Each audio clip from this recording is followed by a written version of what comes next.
Hello guys, ബ്രെഡും ജാമും കഴിക്കാൻ ഇഷ്ടമില്ലാത്തതായിട്ട് ആരും ഇല്ലല്ലോ അല്ലേ? അങ്ങനെ ഞാനും എൻ്റെ വീട്ടിലിരിക്കുന്ന ബ്രെഡിൻ്റെ കൂടെ കഴിക്കാൻ വേണ്ടി ജാമും ആക്കി വേണ്ടി കടയിൽ പോയി. ഇപ്പം പോപ്പിയിലെ ജാമ്, പൂപ്പിയിലെ ജാമ്, കർഷകൻ്റെ ജാമ്, അങ്ങനെ പല ജാമുകളുണ്ട്.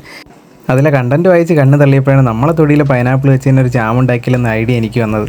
വെറും അരമണിക്കൂർ കൊണ്ട് തന്നെ വീട്ടിൽ തന്നെ രുചികരമായ ഒരു പൈനാപ്പിൾ ജാം ഉണ്ടാക്കാൻ ഈ 2 മിനിറ്റ് കൊണ്ട് പെട്ടെന്ന് അത് പറഞ്ഞുതരാം കേട്ടോ. അതിനായി ആദ്യമായിട്ട് ഒരു പൈനാപ്പിൾ എടുത്ത് ഇതുപോലെ തൊലിയെല്ലാം കട്ട് ചെയ്ത് കളയുക. കട്ട് ചെയ്ത് കളയുമ്പോൾ മാക്സിമം അതിൻ്റെ കണ്ണ് ചെത്തിക്കളയാൻ നോക്കണം കേട്ടോ, ഇല്ലെങ്കിൽ നാക്ക് കടിക്കും. പിന്നെ അതിന് ജ്യൂസ് അടിക്കാൻ പരുവത്തിൽ ചെറു കഷ്ണങ്ങളായിട്ട് മുറിക്കുക. കഷ്ണങ്ങളായിട്ട് മുറിക്കുമ്പോൾ അതിനുള്ളിൽ അകക്കാമ്പ് എടുത്ത് മാറ്റാൻ ശ്രദ്ധിക്കണം. അരിഞ്ഞു വെച്ച പൈനാപ്പിളിൽ നമുക്കൊരു ബൗളിലേക്ക് മാറ്റി വയ്ക്കാം. ഇതിനോടൊപ്പം ചേർക്കാനായിട്ട് ഒരു ചെറുനാരങ്ങ അരിഞ്ഞ് പിഴിഞ്ഞ് അരിച്ചെടുക്കുക. ഇനി ഇതിലേക്ക് ചേർക്കാനായിട്ട് ആവശ്യത്തിന് പഞ്ചസാരയും സിനമൻ ഉണ്ടെങ്കിൽ ഇതും, അല്ലെങ്കിൽ ഏലക്കയും നമുക്കിതിലേക്ക് ചേർക്കാം.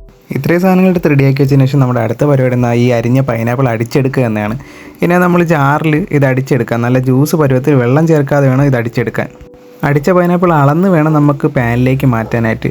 ഇനി നമുക്കൊരു മീഡിയം ഫ്ലെയിമിൽ പാന് ചൂടാക്കി എടുത്തതിന് ശേഷം അടിച്ച പൈനാപ്പിൾ ഞാനിവിടെ 3 ബൗളാണ് അളന്നൊഴിച്ചത്. ഒരു നോൺ സ്റ്റിക്ക് പാൻ എടുക്കുന്നതാണ് നല്ലത്. അതിനോടൊപ്പം തന്നെ തീ അധികം കൂടിപ്പോകാൻ നോക്കണം. ഫുൾ ടൈം നമ്മൾ ഇതുപോലെ ഇളക്കിക്കൊണ്ടിരിക്കണം. ഏകദേശം ഒരു 10 മിനിറ്റ് ആകുമ്പോഴേക്കും ഇതൊന്ന് ചെറുതായി തിളച്ച് വരും.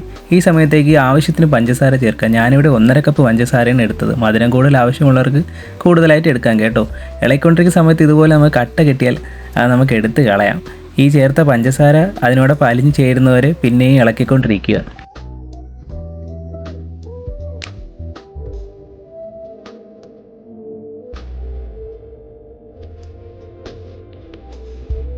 പഞ്ചസാര ഏകദേശം അലിഞ്ഞ് വന്ന് ഞാനിലേക്ക് ഗ്രാമ്പൂവും ഏലക്കായും ചേർത്തു.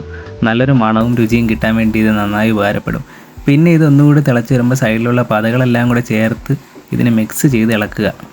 ആ സമയം നമ്മൾ നേരത്തെ തയ്യാറാക്കി വെച്ച് നാരങ്ങ നീര് ഇതിലേക്ക് ഒഴിച്ച് നന്നായി ഒന്ന് ഇളക്കി കൊടുക്കുക. ഏകദേശം 10 മിനിറ്റ് കൂടി കഴിയുമ്പോൾ ഇതുപോലെ തിളച്ച് വറ്റി വരുന്നതായിട്ട് കാണാം. ആ സമയം നേരത്തെ ആഡ് ചെയ്ത ഗ്രാമ്പൂ ഏലക്കയൊക്കെ നമുക്ക് അതിൽ നിന്ന് മാറ്റിയെടുത്തതിന് ശേഷം ഫ്ലെയിം ഓഫ് ചെയ്ത് 1.5 മണിക്കൂർ തണുക്കാനേ വെക്കാം. അതിനുശേഷം എയർ ടൈറ്റ് കണ്ടെയ്നറിലാക്കി ഫ്രിഡ്ജിൽ വെച്ച് നമുക്ക് സൂക്ഷിക്കാം. കണ്ടോ, ഒരു പൈനാപ്പിൾ കൊണ്ട് നമുക്ക് ഒത്തിരി ജാം ഉണ്ടാക്കാൻ സാധിക്കും.